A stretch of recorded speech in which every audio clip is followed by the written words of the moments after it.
Just brief comments on this past weekend. I told our team yesterday it was a satisfying win because it was one where our team went in and played against a faceless opponent, in a sense that they knew that going in that physically they had an opponent that didn't have the same tools, and they did not let that affect the way they prepared all week and how they played the game.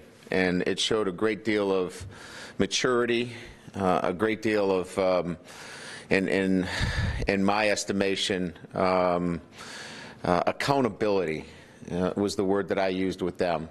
Accountability to a standard in the way that we want to play each and every week. So I was very proud of the way they played that game, and it was, as a head coach, very satisfying. So that moves us now to how we do this on a consistent basis, week in and week out. Standards been set, and our preparation now is absolutely crucial. Week in and week out, we know how to do it, and now it's applying that. Attention to the smallest details. We can't let go of the rope now. They know what they need to do on a day-to-day basis, and so it's my job really to make sure that those smallest of details are looked at on a day-to-day basis, so we prepare our football team to play up to that standard.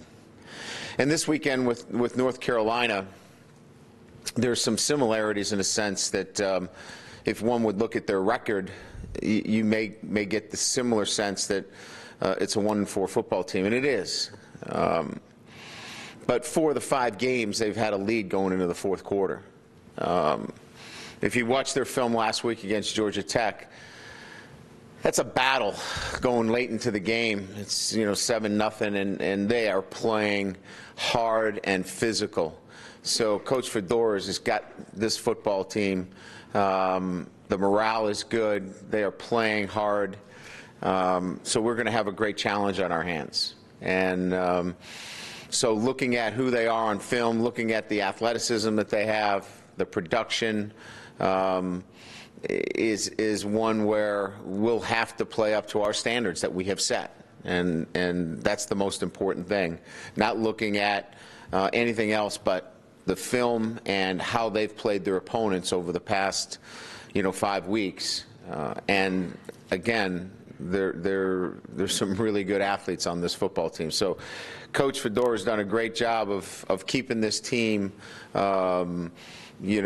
mentally locked in, regardless of what group he puts out there week in and week out. It's been very, very impressive. So we got to go back out on the road, play another road game, and be challenged again by an ACC opponent, which we're looking forward to.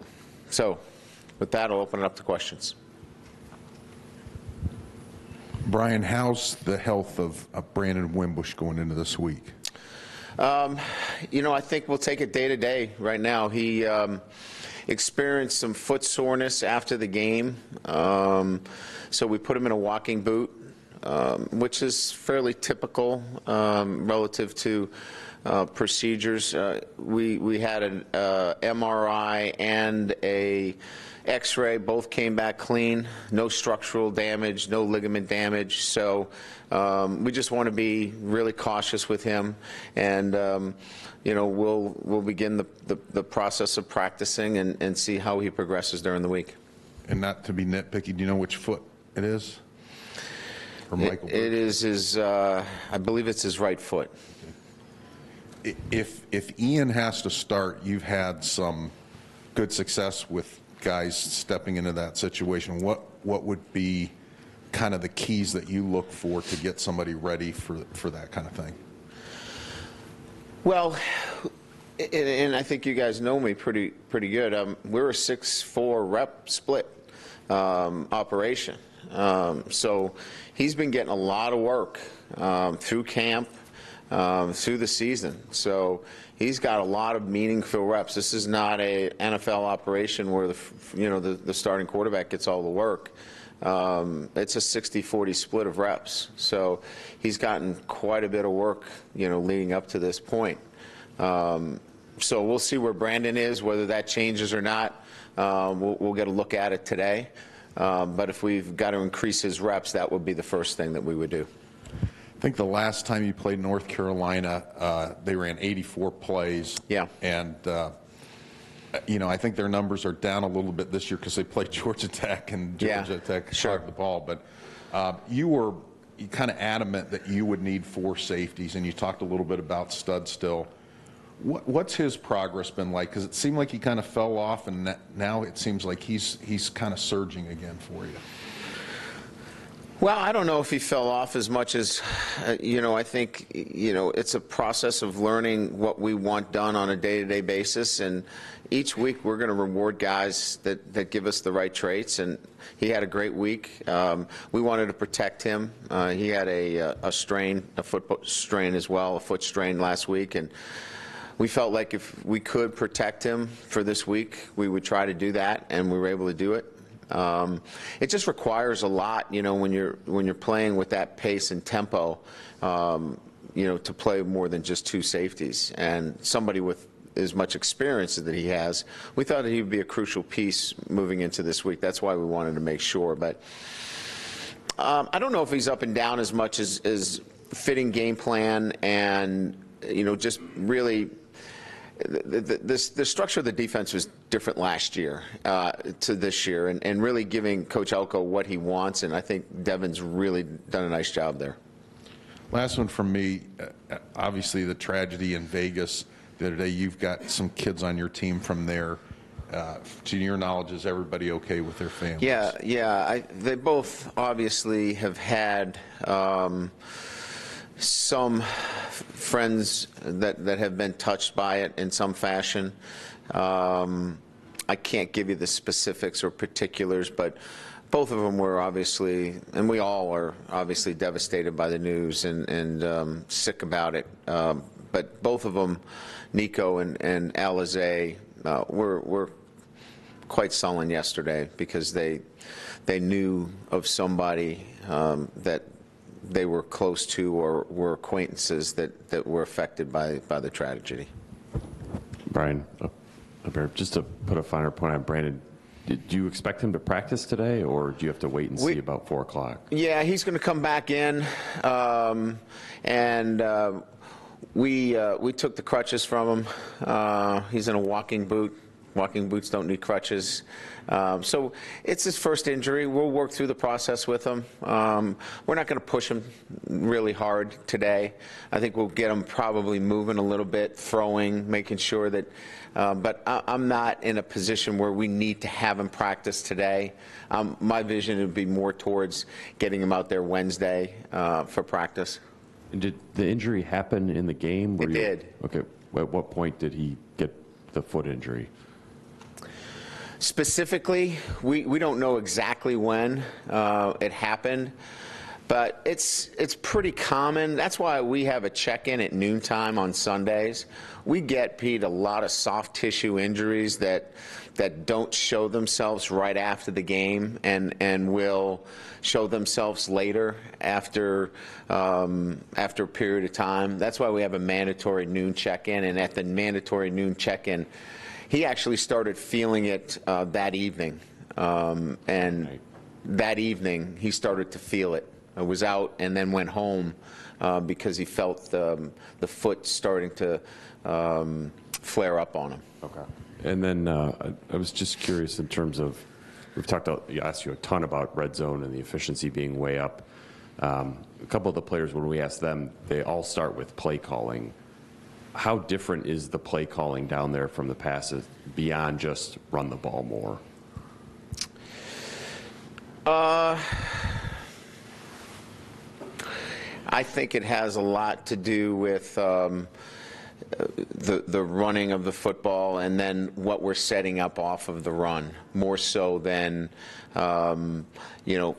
trying to take shots on first down in the end zone. We're staying ahead of the chains down there. We're leveraging our calls down there through the run game is the best way that I would put it to you. And that leveraging is allowing us to do other things other than trying to attack the front pylon, the back pylon, and the back of the end line. This is changing gears entirely, but Bill Reese, the impact that he's had in the recruiting department, maybe the ability to evaluate prospects during their senior year to see who's improved, who needs another look. Could you speak on that a little bit? Yeah. I think he's been invaluable in his ability to go through those players that are emerging late, those kind of guys that break late for you. And I don't know that we've ever had as many guys that we've been able to find this late in the process that are really the right fit for us, as well as you really dive deep into, the sophomore group and have us ahead of the game moving forward. Brian, up here, I kind of want to follow up on something Eric asked. With so much going on in the world, all the turbulent times and everything, when you guys are in here as a team in this building, is it all football all the time, or do you take time to kind of address some of the current events and those types of things? I think that there is a little bit of current events going on, whether it's here or whether it's segmented out. I'll address our staff and our coordinators. I meet with them a couple of times earlier in the week, and if there are issues that need to be brought up, they may not be brought up in the entire team structure, but could be brought up within the position groups. And I like to address those as the first thing before we get into the meetings. So it's probably more common than uncommon that we address certain current event situations that are occurring. And then generally after practice, if there are current event situations, I'll hit those as well. Along the same lines then, with all the national anthem and that type of thing, if the guys did want to make a stand, where do you stand on that? Does it have to be united front, or is it off limits? Are there certain guidelines that the guys can use their stage and the position they're in to sort of, I don't want to say protest, I don't like that word, but kind of make a stand about something? I think I was asked a similar question the other day. It's we're in a college environment, a college setting, and we want our young men to be free thinkers and have the ability to voice their opinions. That's what college is about. But we're in a team structure as well. And so we have to be able to get together. If we had that current situation that they have in the NFL, which we currently don't, and we'd have to have a conversation about how we would move forward. As a football coach who's, working in a team, not with individuals, we would obviously prefer to do something if we were to do something as a team. And I think that's the difficult part when we get into team structure. All the other stuff is really, for me, becomes an issue of the flag and politics, and I really have had very little time to delve into all of those issues. They're just, if I had to, I probably would sit down, but in talking to my leadership group, it's not something that we've had to sit down and discuss. Understood. In talking to Greer Martini, he was saying when you named your captains that you gave everybody a very specific platform that you wanted the guys to work from to kind of build within the team and kind of bolster their spot as a captain. What did he mean by that? What did he mean by a platform? Well, I had him take a personality trait test to see what their strengths, their personality strengths were, and what those strengths were. as individuals, we then went to work on using those strengths as the foundation for their leadership. And so as we began in January to develop their leadership skills, it was where we started from, and it gave them a sense of, this is who I am, these are my strengths, and I'm going to lead from these strengths. You know, Greer's had listed, you know, as we took our strength test and personality strength test, you know, he had service, he had spirituality, he had a number of different things. So we would then sit down and talk about which ones he felt comfortable moving forward with, and then that's how we went to operate. Brian, as it relates to Brandon Wimbush's development as a quarterback, how do you balance winning, obviously, which is first priority, and the stuff that he handles best in the passing game with, you know, trying to make improvements in areas of the game and the passing routes that he has struggled with, which you'll need as you progress throughout the season?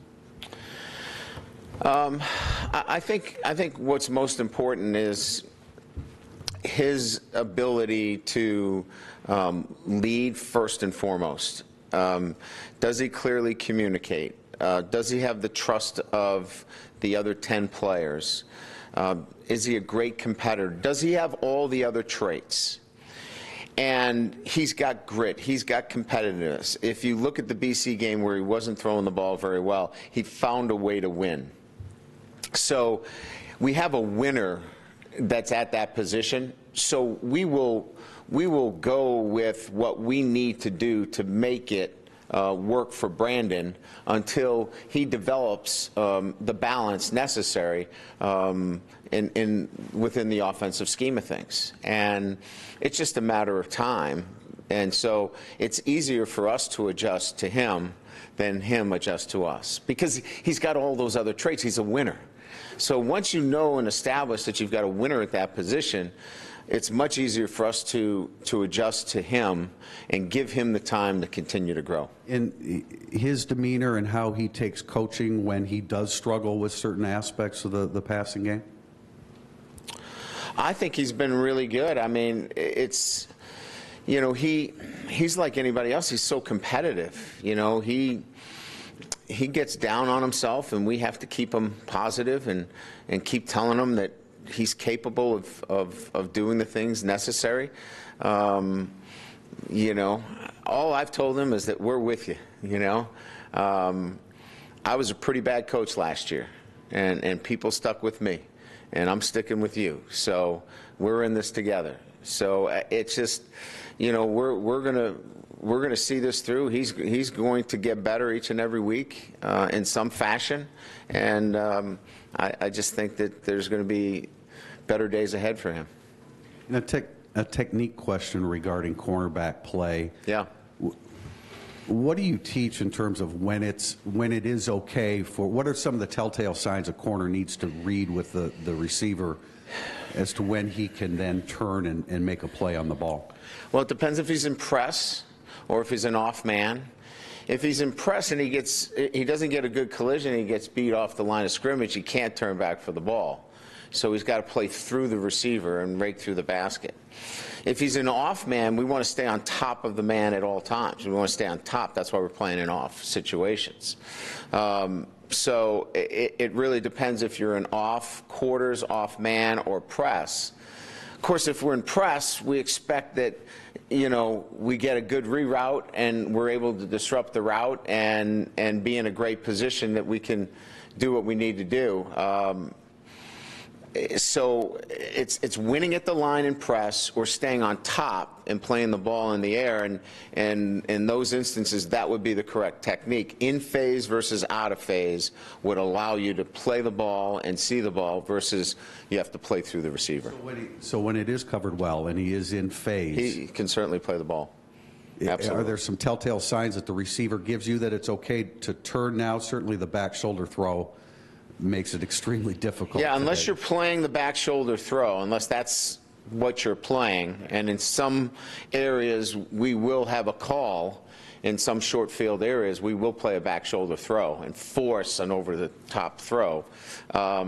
He's just looking at eyes and hands, and he'll turn. When his eyes light up, we're coming and turning for the football.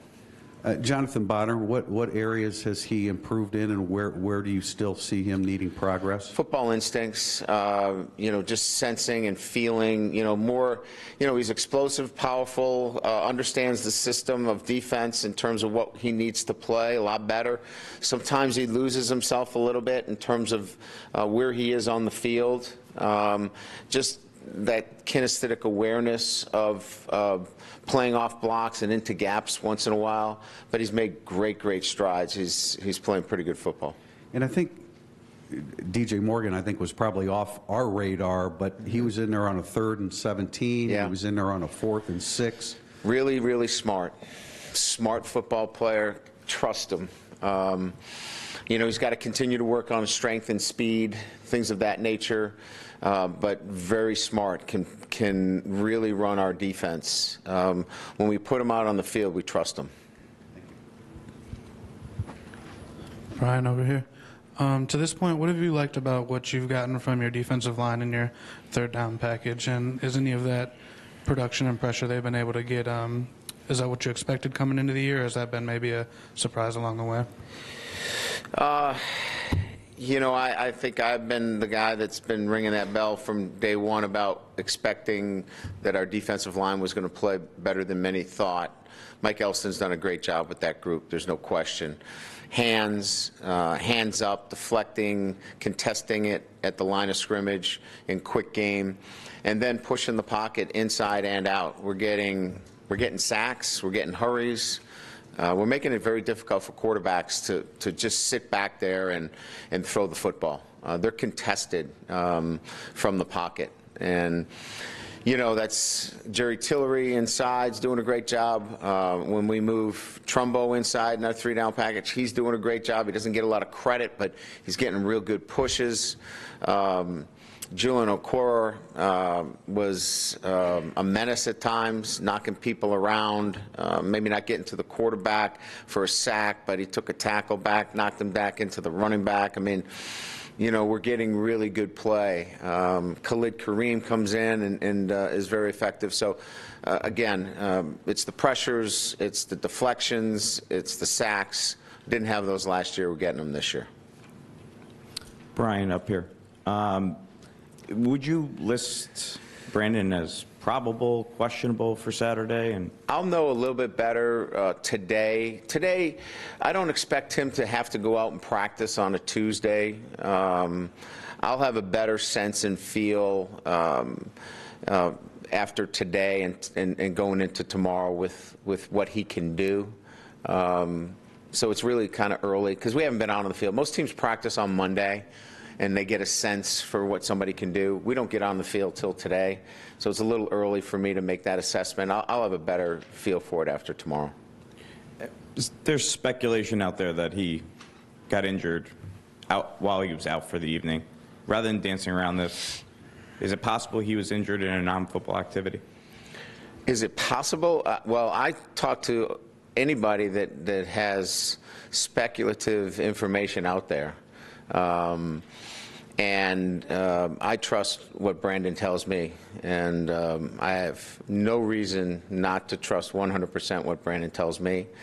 He went out and felt his foot was not right, and he went home. And so that's what he told me. I believe him. I have no reason not to believe him based upon my relationship with him over the last 3 years. And then the take-out ankle brace that Mike Bean created, is that something that he could use, or is that more because that's ankle rather than foot, not applicable in this situation? Well, the take-out was used last week with really good success for Tony Jones. It would be more of an ankle sprain, functioning in the joint. This is not a joint situation. This is more soft tissue. So it's really hard for us to give a you know, we have no structural damage, we have a clean MRI, we have a clean X-ray. So we put him in a walking boot to be really, really conservative in this instance, and we're going to take it off today to kind of see what we have. Rob Hunt, our trainer, couldn't give you a diagnosis really in terms of what it is until we get him moving and flexing.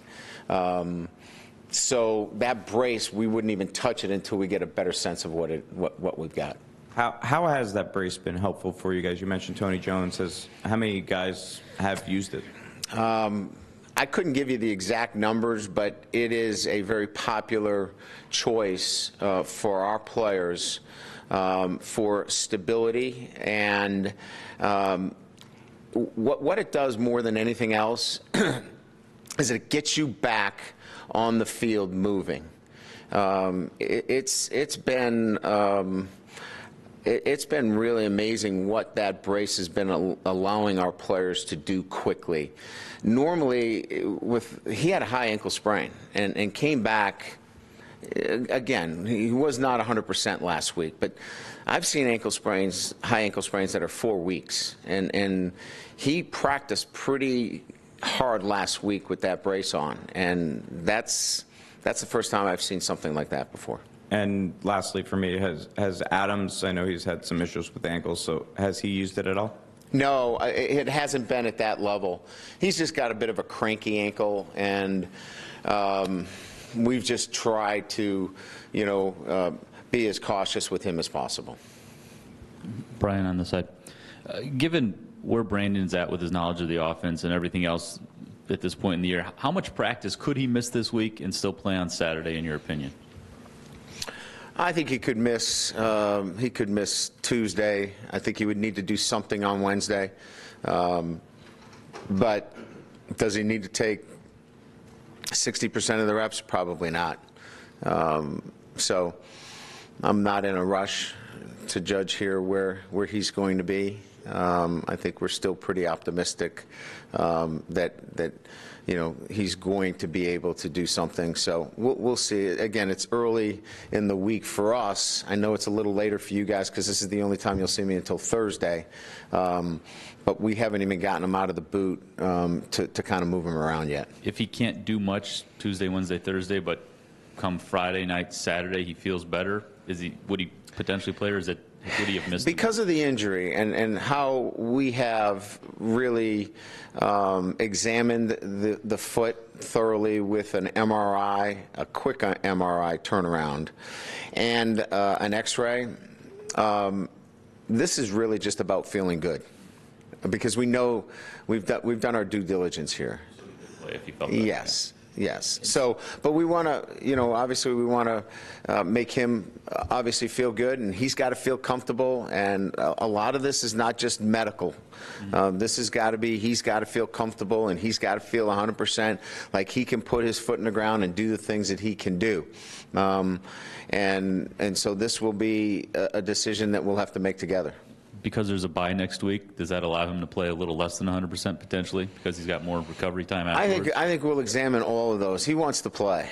You know, he's a competitor. We've seen how competitive the young man is. So we'll examine all of those possibilities. You've played Boston College already, but you're getting into this kind of your ACC stretch now. I think 3 of your next 4 games are against ACC teams. With the exception of maybe Georgia Tech, who's got their own identity, have you noticed over the last couple of years in playing ACC teams, is there an ACC style of play? Are there some traits that stand out to you when you play these teams that kind of carry over from one to the next? You know, it's been kind of different for us. I mean, I think when we watch film, you know, the opponents of the last couple of years, you know, Boston College was a physical team with really good defensive players. Then you look at you know, North Carolina State, really good defensive players, and North Carolina with great offensive players. It's really been interesting because the high-end caliber athletes on both sides of the ball. To the level of as good as anybody in the country. So, you know, I'm not here to wave the flag for the ACC, but, you know, we see them all. We see the Pac-12, the Big Ten, and Big 12, and the talent level is outstanding in the ACC. And lastly, going over your first month, all of your wins have been by 3 touchdowns. Your one loss is by a point to arguably one of the best teams in the country. At this stage in the season, how satisfied are you with what your team has done and kind of the position you're in right now? I'm satisfied with our preparation and the mindset that we have taken on Saturdays when our performance is graded. And it's obviously very important, on Saturdays. So preparation is one thing, but performance is really what this is all about. And that total preparation has been able to give our guys the opportunity for, the kind of high performance necessary to win football games at this level. So I'm very pleased with all of that. There are a number of things that I've got to do a better job with and continue to work on, and that's why we got a ways to go. I don't want to say a long way to go, but we've got a ways to go as a football team and as a coaching staff. Thanks, everybody.